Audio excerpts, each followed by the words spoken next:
Warren Buffett is sitting on over $300 billion of cash, which is more than ever before in history. That means about 27% of his company's assets are in cash right now. And the reason why that matters is because the average for the last 25 years for his company is to keep around 13% of their assets in cash. And the reason why Warren Buffett has more than doubled his cash position is because when the economy goes down, not if, but when, he wants to have cash to be able to scoop up those opportunities. Take a listen. Occasionally, very occasionally, but it'll happen again. I don't know when. It could be next week, it could be 5 years off, but it won't be 50 years off. We will be bombarded with offerings that we'll be glad we have the cash for. Now listen, you don't have to copy what Warren Buffett does, you don't have to like him, you don't even have to listen to him, but there's a lot that we can learn from him considering he's the greatest investor of all time. The last time Warren Buffett had 25% of his assets in cash was all the way back in 2004, just a few years before the great financial crisis started. He wasn't predicting a market crash, he wasn't predicting a recession. Instead, what he said was he just couldn't find a good enough deal to park his money. Take a read from a quote that he said back in 2004. Quote, "I found very few attractive securities to buy." Here we are 2 decades later and we're hearing something similar. Warren Buffett is not predicting a recession or a market crash, but what he's saying is, I want to invest my money into good investments and I'm just not seeing a good investment opportunity to park all this extra money right now. Let me break this down. Warren Buffett is an active investor. That means that he looks for good investment opportunities to park his money and he doesn't wait for a recession to start investing. He just wants to find a good investment opportunity. For example, very recently, he just invested over $1 billion into the United Health stock. And when he doesn't see a great investment opportunity, he doesn't want to chase stocks. Instead, he would rather wait and let his money lose value to inflation than make a bad investment. Take a listen. We have made a lot of money by not wanting to be fully invested at all times. And as Warren Buffett has been looking for these better investment opportunities, his cash pile has been growing year after year. This is a very rough depiction of how the stock market works. We've seen markets go up and down, but over the long term, we have seen markets go up. So this right here is the 2025 tariff market crashes that we saw in the beginning of the year. This right here is the 2022 bear market when stocks fell by around 20%. This right here is the 2020 pandemic crash, which we all painfully remember. This right here is the 2008 real estate and housing market crash, along with the stock market crash that happened. This right here is a 2001 dot-com bubble bursting. In each one of these instances, we saw people panic, sell stocks because they were freaking out about what was happening in the economy, and at the same time, financially savvy investors were able to come in and scoop up great investments at discounted prices. So yes, markets go up and markets go down. Over the long term, we have seen markets go up, but along the way, markets crash. And this is what Warren Buffett is saying. Well, I want good investments. Warren Buffett is buying here. He doesn't care which part of the economic cycle that it's in. He's always looking for good investments because he is an active investor. He's buying when markets are up. He's buying when markets are down. He's buying in 2025. He was buying in 2024, but he's being more picky when markets are high.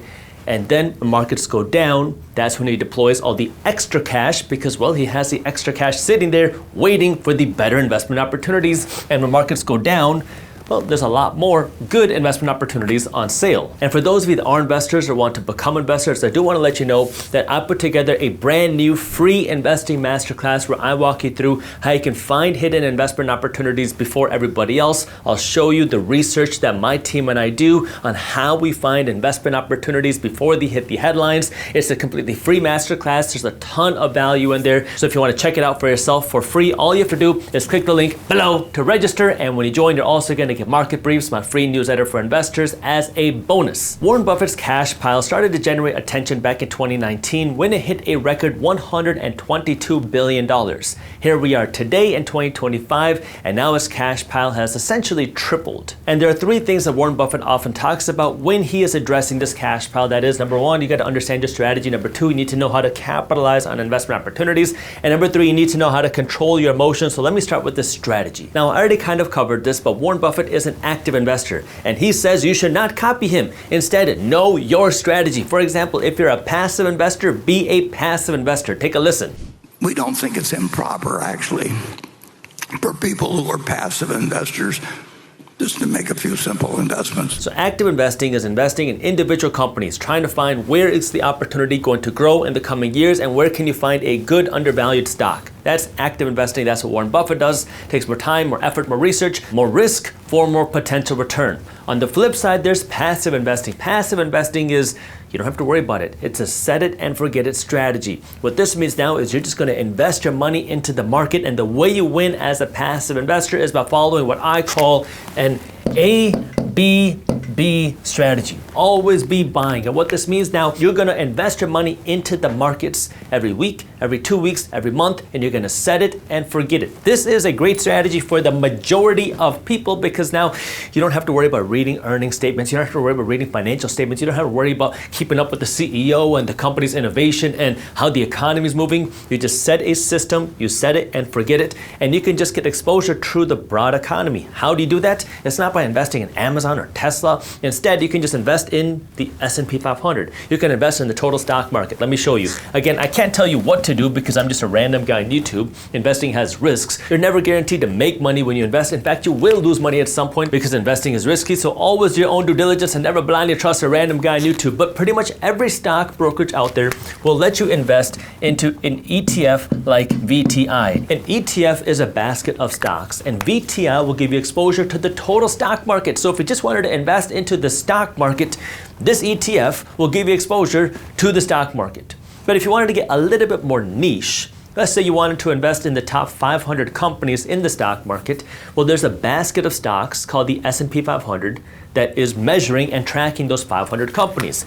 And you can invest in those companies by investing in an ETF like SPY, SPY. Again, pretty much every brokerage will allow you to invest in SPY. And what this means is now you're getting exposure to the 500 largest companies in the stock market. That means, yes, when you invest in SPY, you're getting exposure to Tesla, Amazon, Nvidia, and all the other big companies. And the nice thing about this is, let's just say Nvidia starts to produce bad chips, and now they're on the verge of bankruptcy. Well, you don't have to do anything because SPY will then kick that company out and replace it with another company, and you don't have to worry about it. But the key for this to work is ABB, always be buying. Every week, every 2 weeks, every month, you set it and forget it. Whether markets are booming, whether markets are crashing, you set it and forget it and keep buying no matter what. If you do that for a few decades, you will have a lot of wealth, and you will let the economy make you wealthier. The second thing that Warren Buffett talks about is to capitalize on opportunities. And there's two types of opportunities. Number one is an economic opportunity. Number two is a stock opportunity. An economic opportunity is when we see a recession. It's when we see a market downturn, and we know that these things happen. In fact, over the last 100 years, we have seen 16 recessions. We've seen 25 market crashes, and by market crash, I'm defining it as a bear market when the stock market has fallen by 20% or more. So yes, we know that pretty much every decade over the last century, we have seen at least one recession. And we know that pretty much every decade over the last century, we have averaged more than 2 market crashes. And this is what Warren Buffett says, that's one type of opportunity. And there's always going to be craziness happening in the economy. That's not a new and unique thing for 2025, although the things that are happening today are, of course, new and unique to this time. For example, we have an extremely unaffordable housing market. We have artificial intelligence taking jobs in pretty much every industry. We have high interest rates making it difficult for businesses that have lots of debt to keep growing. We have high inflation and consumer spending slowing down because of the accumulated inflation over the last number of years. And we have a growing number of corporate defaults here happening in 2025. Does that mean we're going to have a recession tomorrow? Like Warren Buffett said, no, probably not. In fact, it's not very likely. However, we know that a recession will happen. Nobody knows when. And this is what Warren Buffett says is he wants to be prepared for when that downturn happens, because a lot of people want to try to time and predict when it's going to happen, but nobody knows. Nobody has that crystal ball. So instead of trying to time the market, what Warren Buffett says is that time in the market is what beats time in the market, because the longer your money is in the market, the more time your money has to compound and grow, because we know recessions are going to happen. And when the recession happens, that's when you can come in and invest even more when good investments go on sale. The second type of opportunity that Warren Buffett likes to capitalize on is a stock opportunity, which is, yeah, you're not in a recession. The economy might be fine, but there are certain companies that are now undervalued, where maybe it's beaten up because of something else happening in the economy. Maybe they had bad press. Maybe they had a bad CEO, which they just replaced. Maybe now they are creating something new and people don't know about it yet. Maybe it's an industry that's getting a lot more attention that the general market hasn't picked up on yet. That's what Warren Buffett calls more of a stock opportunity, and that can also create opportunities in every stage of the economy, whether markets are booming or crashing, because he doesn't wait for a recession to invest. He just wants a good investment opportunity regardless of where you are in the economic cycle. And then we have number 3, which is don't get emotional. And this is something that is difficult. As somebody who owns a financial media company, I can tell you that the financial media, the traditional financial media, loves selling you emotion. What do I mean? Because when things are good, they'll tell you how the markets are booming and nothing can go down. When markets are crashing, they'll tell you how the world is ending, because those are things that drive clicks, and that's what makes money. And this is where your job is to not get emotional, to be able to cut through the noise. And here's a little secret that most people are scared to tell you. Generally, things are not as good as the media might make it seem, and also things are generally never as bad as the media might make it seem. It's usually somewhere in the middle. So your job is not to get caught up in the emotion and find the opportunity through all the things. Now, again, you don't have to be an active investor. You could be a passive investor. In fact, you don't have to manage your money yourself. You can just give your money to a financial advisor. We know that investing is the way to build wealth.